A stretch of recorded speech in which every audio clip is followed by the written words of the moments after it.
Hello everyone, আসসালামু আলাইকুম। Welcome to my blogs. কেমন আছেন সবাই? আশা করছি সবাই ভালো আছেন। আল্লাহর অশেষ রহমতে আমরাও সবাই ভালো আছি, আলহামদুলিল্লাহ। চলে আসলাম নতুন আরও একটি ব্লগ নিয়ে।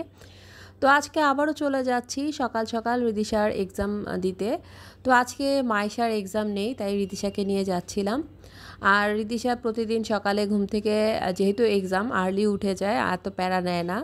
তো যাই হোক, আমি এখন ওকে ক্লাসে ঢুকিয়ে দিয়ে তারপর আমরা গার্জিয়ানরা একটু ওয়েট করছিলাম। আর এখানে ভাবিদের সাথে একটু দাঁড়িয়েছিলাম।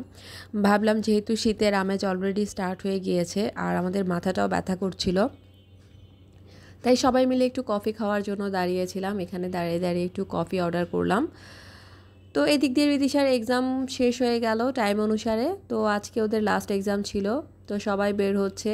আর রিদিশা খুব এক্সাইটেড, কারণ আজকে তাদের ঝামেলা শেষ হলো, পরীক্ষা শেষ।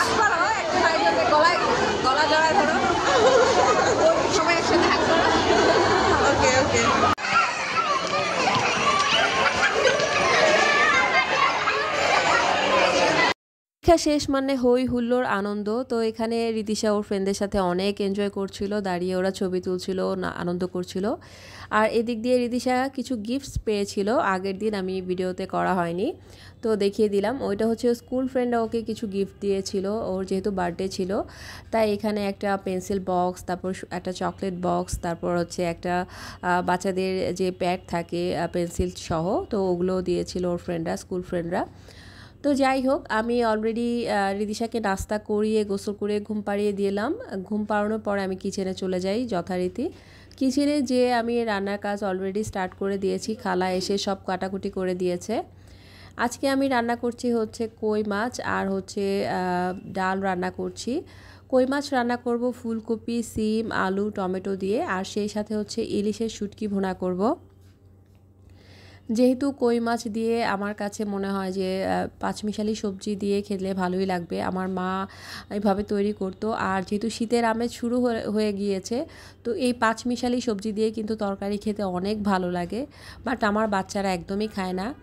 ওদের কথা বলে আর কি বলবো, ওদের তো রেগুলার মানে মাংস হলে ওদের আর কিছু লাগে না, বাট ওরা মাছ খেতে এত অনীহা করে। আর রান্না করতে করতে আমার কিছু স্মৃতি মনে পড়ে গেল পুরনো দিনের। কারণ আমার মা যখন এভাবে রান্না করতো, সিম, আলু, ফুলকপি, টমেটো মানে পাঁচমিশালি সবজি দিয়ে যখন আম্মু রান্না করতো, তখন আমিও এরকম আমার মেয়েদের মতো নাক সিটকাতাম যে এগুলো কি রান্না করছো, আমি এগুলো খাবো না। তো এখন আমার মেয়েরাও সেম কাজটাই আমার সাথেই করছে, ওরাও এরকম নাক সিটকায়, এগুলো খাবে না। তো হাসিও আসছিল, আবার কষ্টও পাচ্ছিলাম মার কথা ভেবে, যে মা তো এইভাবে আমাকে আমার জন্য রান্না করতো আর তারপর কষ্ট পেত, আমি খেতাম না। দেখা যায় আমার জন্য মার অন্য অন্য কিছু রান্না করতে হতো কষ্ট করে। তো সেম সিচুয়েশনটা এখন আমি ফিল করতে পারছি, কারণ আমার মেয়েরাও সেম কাজটাই করে। ওদের জন্য এখন আমার অন্য কিছু করতে হয়, কারণ আমরা যেটা খাই মানে ফুলকপি সবজি, ওরা সেগুলো একদমই অপছন্দ করে, খেতে চায় না। যাই হোক, রান্না করতে করতে অনেক স্মৃতি মনে পড়ে গেল, আর হাসছিলাম যে একসময় এটা অপছন্দের খাবার ছিল, বাট এখন এটাই আমার পছন্দের খাবার। আমার খুবই ভালো লাগে এরকম পাঁচমিশালি সবজি দিয়ে খাবার খেতে। তো যাই হোক, এদিক দিয়ে একটু পেঁয়াজটাকে ভালো মতো ভুনা ভুনা করে নিচ্ছিলাম। দেখি ট্রাই করব মাইশাকে মাছ ভুনা দিয়ে ভাত খাওয়ানোর, ও মাছ ভুনা দিয়ে খেতে পারে কিনা। আসলে আমার মেয়েটা ইদানিং কী হয়েছে, কোনো মাছই খেতে চায় না। যাই হোক, এখন আমার তরকারি রান্না করা হয়ে গিয়েছে, আর এই সাইড দিয়ে আমি এখন শুটকিটাকে ভুনা করে নিচ্ছি। এটা হচ্ছে নোনা ইলিশ, আমার হাজব্যান্ড এনেছে, ওর অনেক পছন্দ নোনা ইলিশ। তো বলল যে আজকে নোনা ইলিশ খেতে ইচ্ছে করছে। আমি বললাম ঠিক আছে, তাহলে নোনা ইলিশটাও সাথে ভুনা করে নেই। আর আমার তরকারিটা অলরেডি হয়ে গিয়েছে, নোনা ইলিশটাও প্রায় শেষের দিকে, আমি একটু পরে নামিয়ে নিব। এগুলো সব হয়ে গেলে তারপর আমি টেবিলে খাবার সার্ভ করে তারপর বাচ্চাদের উঠাতে চলে যাব, যেহেতু ওরা ঘুমাচ্ছে। আর মাইশাও স্কুল থেকে এসে হালকা নাস্তা করে তারপর গোসল করে ঘুম দিয়েছিল, তো এখন ওকেও উঠাবো। অলরেডি আমি টেবিলে খাবার সার্ভ করে দিয়েছি, দেখতেই পাচ্ছেন কতটা ইয়ামি লাগছে। কই মাছ পাঁচমিশালি সবজি দিয়ে, আর সেই সাথে ডাল জলপাই দিয়ে, আর হচ্ছে নোনা ইলিশ, আর হচ্ছে মাছের ভুনা।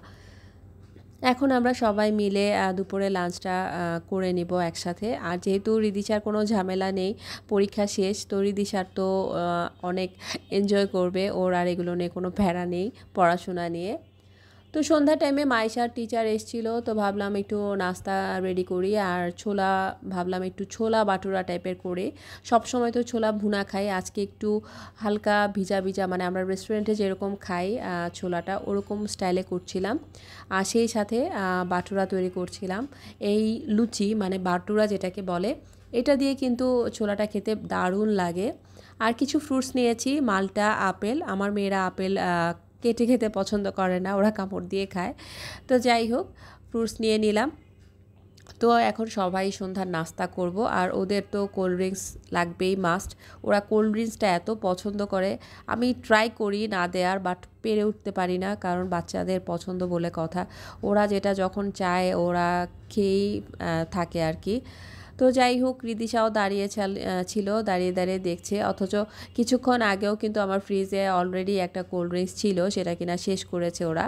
আবারও নিচ থেকে যেয়ে আবার কোল্ড ড্রিঙ্কস নিয়ে এসছে, যেহেতু বাসার নিচেই স্বপ্ন, যখন তখন চলে যায়। তো যাই হোক, রিদিশা ওর টিচারদের জন্য একটা ড্রয়িং করেছে, আমাকে দেখাচ্ছিল, বলল মা আমি আমার ক্লাস টিচারদের জন্য এই ড্রয়িংটা করেছি। ওর নিজের মতো করে করেছে। আমার মেয়ে তো আর আর্ট শেখে না, যতটুকু পারে ততটুকুই করেছে।